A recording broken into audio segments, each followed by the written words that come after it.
Donald Trump has formally accepted his party's nomination for president in a lengthy speech last night that he rewrote earlier in the week after that failed assassination attempt on him. Trump opening up for the first time about what happened. Have a listen. The amazing thing is that prior to the shot, if I had not moved my head at that very last instant, the assassin's bullet would have perfectly hit its mark. And I would not be here tonight. We would not be together. The most incredible. All right, with more on Trump's speech, Jackson Proskow joins us from Milwaukee. Jackson, how was his speech received? Well, good morning. You know, he started out with that somber tone after hinting all week long that he was going to sort of try and unify the country. And you certainly heard him describe those harrowing moments when the bullets struck his ear and flew past his head.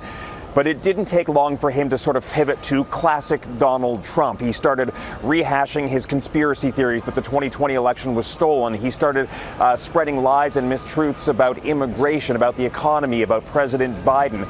And so any talk of a new tone or unity went out the window pretty quickly. And for 92 minutes, Donald Trump riffed, largely unscripted. We were actually given an advance copy of the script of the speech, but much of it was sort of riffing off just the top of his head.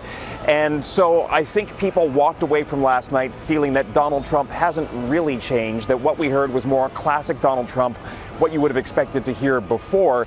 And that seems to be the opening for the attack now in the general election, that Trump is who Trump always was, and he'll be facing off against somebody else on the Democratic side. Obviously, that's still an open question. Yeah, let's talk a bit more about that if we could, Jackson, because over on the Democratic side, we are hearing more and more Democrats are asking Joe Biden to step aside. There is some speculation that he is actually considering that now. There's some reporting that it might happen as early as this weekend. What is the latest there? What's the update?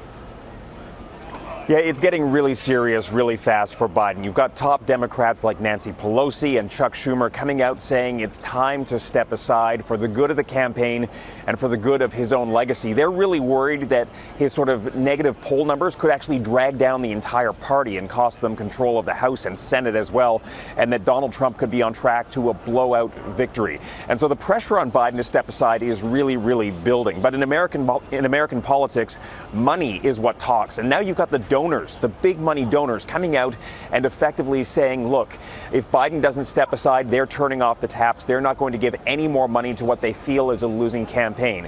And so Biden, who has COVID right now, is at his home in Delaware. And you have to think that he is getting counsel from his closest friends and family members as he tries to decide what to do next.